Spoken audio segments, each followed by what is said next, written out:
وہ بے آنسو رو رہی تھی اپنی قسمت پر جو اس سردی کی رات میں زخموں سے چور بدن لیے پہلی رات کی دلہن ہوتے ہوئے بھی باہر بندے کتے کے قریب سمٹی سکڑی بیٹھی تھی۔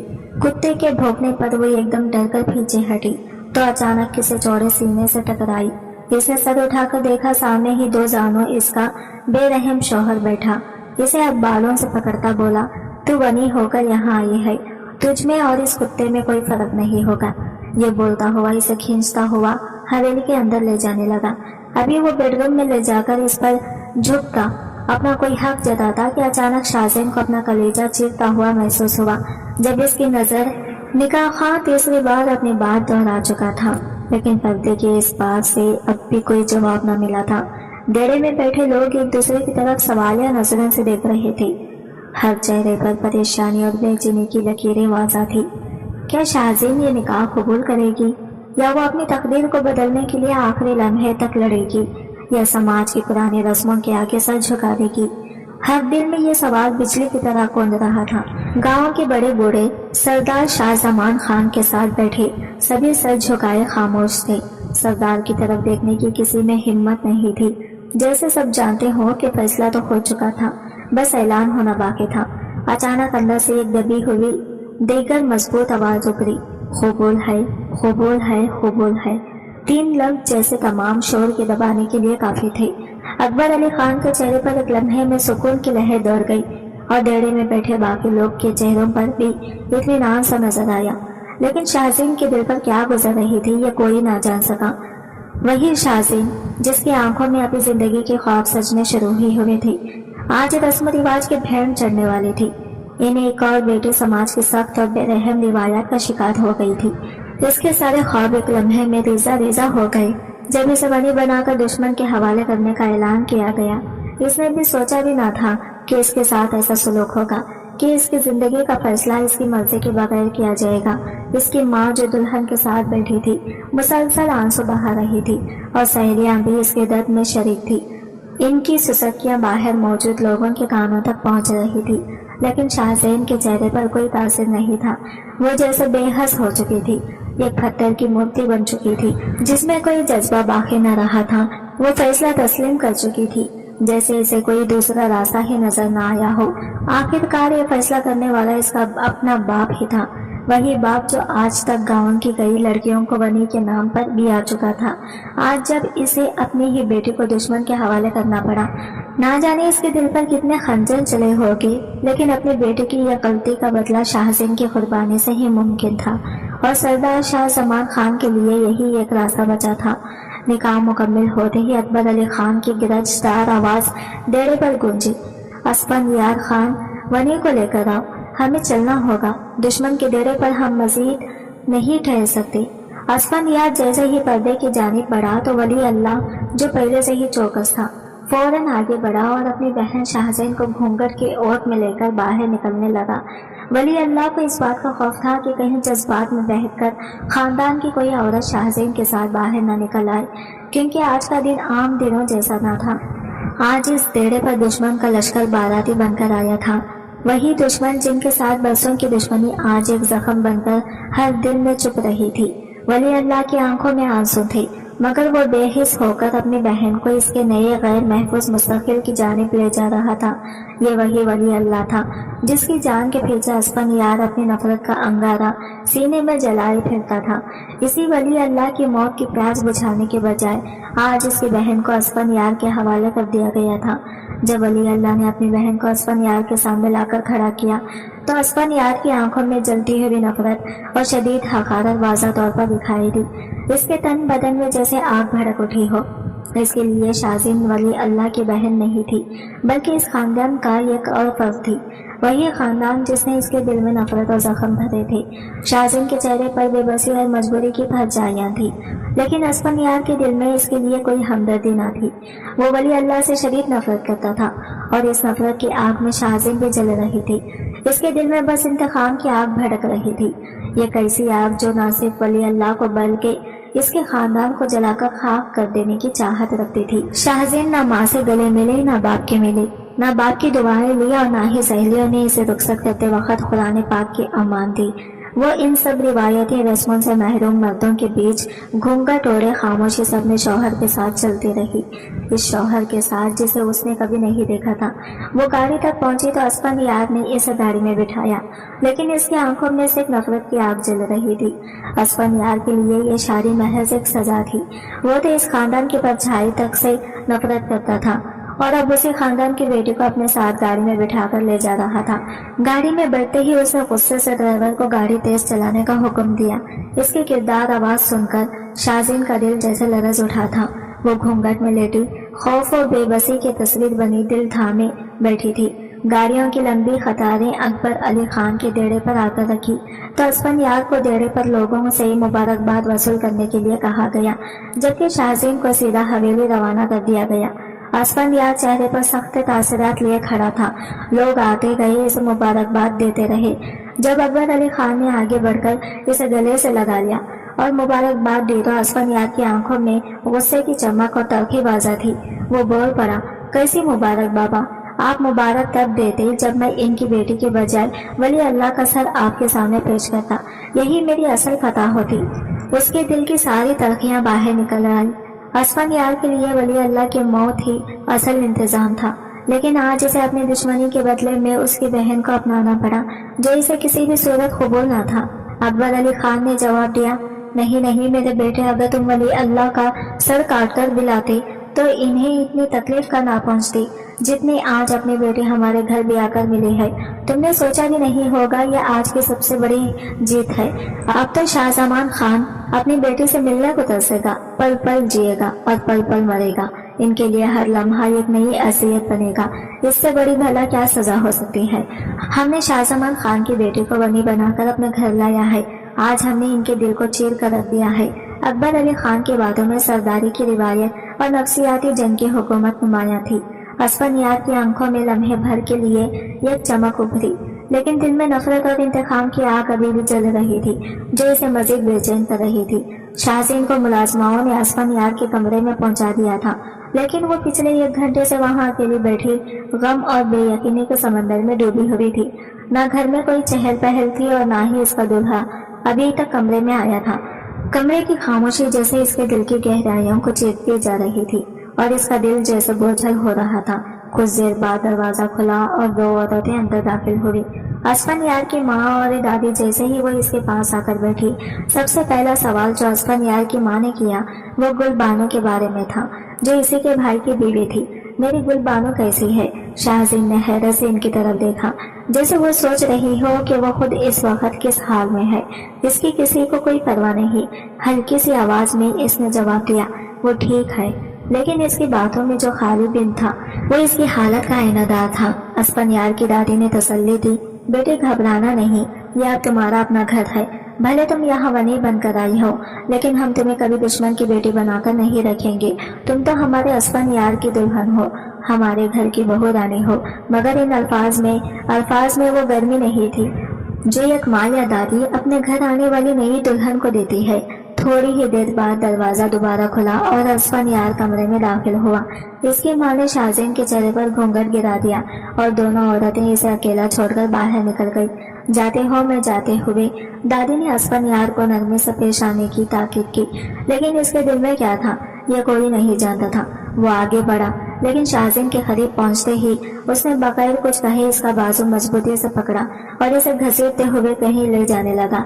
शाहजीन खामोशी से इसके साथ चलती गई। शायद इस लम्हे के लिए वो खुद को तैयार ही ना कर पाई थी, लेकिन जब असफंदयार ने एक जगह आकर इसका हाथ छोड़ा और शाहजीन ने अपना घूंघट उठाया तो वो दंग रह गई। ये तो वो जगह थी जहाँ हवेली के कुत्ते बांधे जाते थे। शाहजीन की इज्जत नफस को यह मंजर चीर कर रख गया।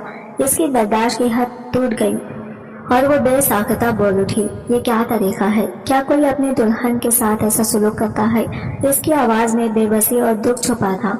असफंदयार ने पल्ले पलटे बगैर सर्द लहजे में जवाब दिया, दुल्हन नहीं, दुश्मन की बेटी, और यही तरीका होता है दुश्मनों से पेश आने का। यह कहकर असफंदयार दरवाजा बंद कर चुका था और शाहजीन अपने आंसुओं को रोक ना सकी। दिल में एक ही सवाल था, यह कैसा फैसला किया था मेरे बाबा ने?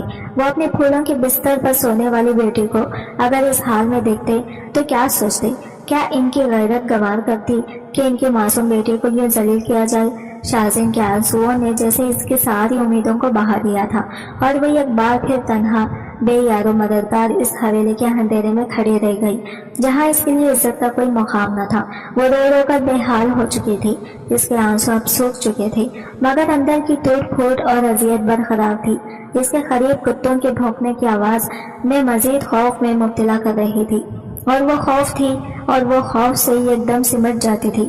اس کا نازک دل اور کمزور جسم اس ناگوار صورتحال سے نمٹنے کے قابل نہیں تھا، مگر اسفندیار کی سرد مہری اور سنگ دلی کا کوئی انت نہیں تھا کہ وہ کتنی ہی دیر گھنٹوں میں سر چھپائے بیٹھی رہی، لیکن کتے کی زوردار بھونک پر جب خوف سے پیچھے ہٹی اور کسی مضبوط سینے سے جا ٹکرائی تو اس نے ایک لمحے کے لیے امید کی ایک کرن محسوس کی کہ شاید کوئی اس کی مدد کرنے آیا ہو، مگر یہ اس کا خیال ہی تھا۔ وہ کوئی اور نہیں بلکہ اس کا بے رحم شوہر اسفندیار تھا، جو خاموشی سے اس کی تکلیف کا تماشا دیکھ رہا تھا۔ جیسے ہی شازین اس سے ٹکرائی، اس نے بغیر کسی رحم کے اس کے بالوں کو پکڑ لیا اور کمرے میں گھسیٹتے ہوئے لے جا کر شیک دیا اور دروازے کو زور سے بند کر دیا۔ وہ غصے سے بھرا ہوا تھا، لیکن جیسے ہی اس کی نظریں پہلی بار شازین کے چہرے پر پڑی تو وہ لمحہ جیسے ٹھہر سا گیا۔ وہ اپنا سارا غصہ بھول چکا تھا۔ زندگی میں پہلی بار دونوں نے ایک دوسرے کو دیکھا تھا۔ شازین کی آنکھیں تو خوف سے جھکی ہوئی تھی، لیکن اسفندیار کی آنکھیں پلٹنا بھول گئی تھی۔ شازین کا چہرہ آنسوؤں سے تر تھا، لیکن اس کا حسن اس نم آنکھوں میں اور بھی نکھر گیا تھا۔ اس کی لمبی سیاہ زلفیں بکھری ہوئی تھی، اس کی بڑی بڑی آنکھیں جو ابھی تک آنسوؤں سے بھری ہوئی تھی کسی مظلوم ہرنی کی طرح لگ رہی تھی، جن میں خوف، درد اور ایک انجان کشش تھی۔ اس کے لب جو سسکیوں سے کپکپا رہے تھے، جن پر درد کی لکیریں واضح تھی، مگر ان میں سے یہ کہیں بات ایک انمول کشش بھی تھی۔ اسفندیار کی نظر جیسے شازین کے چہرے پر جم گئی، اس کے دل میں عجیب و غریب جذبات اٹھنے لگے۔ وہ بدلے کی آگ میں اندھا تھا، لیکن شازین کا حسن جیسے اس کی سرد مہری کی دیواروں کو پگھلا رہا تھا۔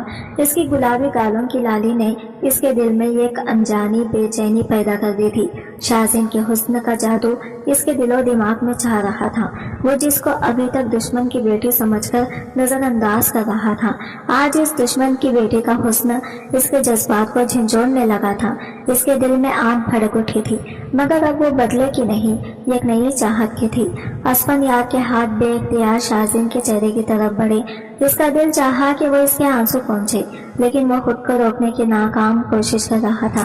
اکبر علی خان اور شاہ زمان خان کے خاندانوں کے درمیان دشمنی کا آغاز کئی سال پہلے ایک معمولی زمین کے تنازع سے ہوا تھا۔ اس تنازع بچے میں دیکھتے دونوں خاندانوں کو خون کی پیاس سے دشمن بنا دیا۔ یہ خامی نسلوں میں منتقل ہوتی گئی اور دونوں خاندان ایک دوسرے کو تباہ کرنے کی کوشش میں لگے رہے۔ گاؤں کے بزرگوں نے کئی بار صلح کی کوشش کی، لیکن ہر بار ناکامی کا سامنا کرنا پڑا۔ زمین کی تقسیم کا جھگڑا یہ کیسی نفرت میں بدل چکا تھا کہ جب بھی دونوں خاندانوں کا کوئی فرد ایک دوسرے کے سامنے آتا تو آنکھوں میں نفرت اور غصے کے شعلے بھڑک اٹھتے۔ نہ کوئی شادی بیاہ، نہ کوئی میت، ہر موقع پر بس دشمنی اور نفرت کی فضا چھائی رہتی۔ سالوں کی اس نفرت نے دونوں خاندانوں کے دلوں میں بدلے کی ایسی آگ بھڑکا رکھی تھی کہ وہ ایک دوسرے کے خون کے پیاسے بن چکے تھے، اور کسی بھی صورت پہ یہ دشمنی ختم ہونے کا نام نہیں لے رہی تھی۔ دوسری جانب یونیورسٹی کی روشن اور آزاد فضا میں اکبر علی خان کی خوبصورت بیٹی گل بانو تعلیم حاصل کرنے گئی تھی، لیکن کسی کو بھی علم نہیں تھا کہ اسی یونیورسٹی میں شاہ زمان خان کا پرکشش بیٹا ولی اللہ بھی زیر تعلیم تھا۔ دونوں کے خاندانوں میں دوریاں اس قدر بڑھ چکی تھی کہ ایک دوسرے سے ملنے کے بعد بھی یہ نہیں جانتے تھے یہ ہماری دشمن کا بیٹا یا بیٹی ہے۔ دونوں کی پہلی ملاقات بالکل انجانے میں ہوئی تھی۔ جب ولی اللہ اپنے دوستوں کے ہمراہ بیٹھا تھا، گل بانو اپنے دوستوں کے ساتھ وہاں سے گزری۔ جیسے ہی ان کی نظریں ملی، ولی اللہ کے دل کی دھڑکن تیز ہو گئی اور گل بانو کے دل میں بھی ایک عجیب سا احساس پیدا ہوا۔ محبت کا یہ سلسلہ کچھ وقت تک آنکھوں ہی آنکھوں میں چلتا رہا۔ ولی اللہ جب بھی اسے دیکھتا، اس کی نظریں پلٹنا بھول جاتے۔ گل بانو بھی اسی کی نظروں کے پیغام کو سمجھ چکی تھی، اور ہر بار جب ولی کی نگاہیں اس سے ملتی، اس کے چہرے پر ایک حسین مسکراہٹ کھیلنے لگتی۔ ایک دن جب شام کا وقت تھا اور یونیورسٹی کا ماحول پرسکون تھا، ولی اللہ نے ہمت جمع کی اور گل بانو کو باغیچے میں اکیلا دیکھ کر اس کی ایک کے پاس چلا گیا۔ ولی اللہ کا دل بہت بے قرار تھا۔ آج اس نے فیصلہ کر لیا تھا کہ اب خاموش رہنا اس کے لیے ممکن نہیں تھا۔ ولی اللہ گہری سانس لے کر بولا، گل بانو ایک بات کہنی ہے۔ गुल बानो ने चौंक कर नजरें उठाई। वली की आंखों में कुछ ऐसा था जो पहले कभी न देखा था। दिल की धड़कनें तेज हो गई, मगर इसने खुद को संभाल कर नरमे से कहा, जी वली। वली अल्लाह ने कुछ लम्हों के लिए खामोशी इख्तियार की, फिर आहिस्ता से बोला, मैं जब भी तुम्हें देखता हूँ मेरे दिल में कुछ अजीब सा होने लगता है। तुम्हारी मुस्कुराहट मेरे दिल को बेचैन कर देती है। गुल बानो हैरान सी हो गई। गुल, मैंने कभी सोचा नहीं था कि मैं मोहब्बत में गिरफ्तार हो जाऊंगा, लेकिन जब से तुम्हें देखा है मेरी जिंदगी बदल गई है। मैं तुमसे बेहद मोहब्बत करता हूँ। गुल बानो के दिल की धड़कन तेज हो गई। इसने आहिस्ता से कहा, वली, ये सब वली। अल्लाह ने गुल बानो की तरफ देखते हुए जवाब दिया, मोहब्बत कभी भी वक्त या हालात को नहीं देखती, ये तो बस हो जाती है। और मेरे लिए वो लम्हा था जब तुम पहली बार मेरी नजरों के सामने आई, तब से मेरी हर सांस तुम्हारे नाम हो गई है। गुल बानो ने नजरें झुकाकर आहिस्ता से सर हिलाया। वली, शायद मैं भी तुमसे वही कहना चाहती हूँ जो तुमने कहा है।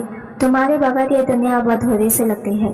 ये सुनकर वली अल्लाह निदा का चेहरा खुशी से धमक उठा। इसने गुल बानो के हाथ को नरमे से पकड़ते हुए कहा, गुल बानो, आज से तुम मेरी जिंदगी की वो रोशनी हो जिसके बगैर मैं खुद को मुकम्मल नहीं समझ सकता। मैं हमेशा तुम्हारा साथ दूंगा, हर लम्हे, हर कदम पर। गुल बानो ने जवाब दिया, वली, मोहब्बत का ये सफर हम मिलकर तय करेंगे। दोनों ही इस बात से अनजान थी कि इस मोहब्बत का इंजाम क्या होगा। बातों और मुलाकातों के सिलसिले बहुत बढ़ चुके थे। आखिर एक दिन जब वली ने गुल बानो को अपने घर आने की दावत दी तो गुल बानो ने जवाब दिया, मुझे अपने बाबा से इजाज़त लेनी होगी। इनकी इजाज़त के बगैर मैं गाँव में कहीं नहीं जाती। जहाँ तक मेरी तालीम की बात है, उन्होंने बड़ी मुश्किल से मेरी ख्वाहिश को देखते हुए इजाज़त दी है। वली अल्लाह ने वालिद के बारे में मजीद पूछा तो ये जानकर जैसे इसके औसाम ही खता हो गई थी। गुल बानो ने कहा कि मेरे बाबा का नाम अकबर अली खान है और इसी गांव का नाम बताया जहां वली अल्लाह भी रहता था। वो नाम सुनकर ही समझ गया था कि गुल बानो और वली की मोहब्बत का क्या अंजाम होने वाला है। इसने परेशानी से गुल बानो के हाथ पकड़ लिए और बोला, गुल, शायद तुम नहीं जानती, मैं सरदार ने शाह जमान खान का बेटा हूँ, यानी तुम्हारे बाबा के दुश्मन का बेटा। ये सुनकर जैसे गुल बानो की जान ही निकल गई थी। लेकिन वली, अब हमारी मोहब्बत का क्या होगा? वली ने गहरी सांस लिया और कहा, गुल, हमें जुदा होना होगा या फिर तुम्हें थोड़ी हिम्मत दिखानी होगी। गुल बानो हैरत भरी नजरों से इसे देख कभी कर बोली, कैसे हिम्मत वली? इसने कहा, अगर हमने अपनी मोहब्बत के बारे में बता दिया तो शायद फिर भी एक दूसरे की शक्ल देखना भी नसीब ना हो, लेकिन अगर हमने यहीं पर निकाह कर लिया फिर गाँव गए तो हमारे खानदानों को अपनी दुश्मनी भूलकर हमें कबूल करना ही पड़ेगा। गुल बानो और वली अल्लाह ने जब ये फैसला कर लिया कि वो खानदान की रिवायत और दुश्मनों के आगे अपनी मोहब्बत की कुर्बानी नहीं देंगी, तो इन दोनों ने चुपके से कोर्ट में निकाह करने का इरादा किया। वली अल्लाह ने चंद काबिल एतमाद दोस्तों से बात की और गुल बानो से कोर्ट में निकाह कर लिया। गुल बानो के चेहरे पर हल्की सी परेशानी तो थी, मगर इसकी आंखों में मोहब्बत और खुशी की एक चमक भी थी। वो जानती थी कि वो जो कदम उठा रही है वो अपनी जिंदगी को एक नया रास्ता देने जा रही है। दूसरी तरफ वली अल्लाह भी एक सुकून और खुशी के एहसास में मुब्तला था। कोर्ट के दरवाजे के बाहर दोनों एक दूसरे के सामने आए। इनकी आंखें मिली और एक खामोश वादा हुआ कि वो हर हाल में एक दूसरे का साथ देंगे, चाहे दुनिया कुछ भी कहे। जैसे ही वली अल्लाह अपने दुल्हन गुल बानो को साथ लेकर हवेली में दाखिल हुआ और अपनी शादी का ऐलान किया तो हवेली में जैसे क़यामत टूट पड़ी। सरदार शाह जमान खान के एकलौते बेटे की दुश्मन खानदान की बेटी से शादी की खबर आंधी की तरह फैल गई। घर की खवातीन, खुसूसन वली अल्लाह की माँ और बहन, ये बात सुनते ही कांप उठी। वो जानती थी कि सरदार शाह जमान खान के गुस्से का कोई ठिकाना नहीं होगा जब इसे यह मालूम होगा कि उसका बेटा इनकी खानदानी दुश्मनी को नजरअंदाज करके अकबर अली खान की बेटी को ब्याह कर ले आया है। हवेली का माहौल सोगवार सा हो गया था, जैसे कोई बड़े हादसा पेश आ गया हो। वली अल्लाह की माँ अपने बेटे के फैसले पर हैरान और परेशान थी और इसकी बहन चुपचाप अपनी आंखों में खौफ के साए लिए बैठी थी। वह सब मुंतजिर थी कब जमान खान हवेली में दाखिल होगा और इस तूफान का आगाज होगा जिसका सबको खौफ था। कुछ ही देर में सरदार शाह जमान खान हवेली में दाखिल हुआ। इसकी आंखों में आग भरी हुई थी। वो सीधा वली अल्लाह की तरफ बढ़ा और इससे पहले कि कोई कुछ कह पाता इसने सख्त आवाज में हुक्म दिया, इसी वक्त इस लड़की को तलाक दो, इसे वापस इस घर में भेज दो। ये दुश्मन की बेटी है, ये हमारे घर में नहीं रह सकती। हवेली के अंदर खामोशी छा गई। वली अल्लाह की आंखों में उलझन और तकलीफ थी, लेकिन इसने मजबूती से अपने वालिद की आंखों में देखा और कहा, मैं गुल को तलाक नहीं दूंगा।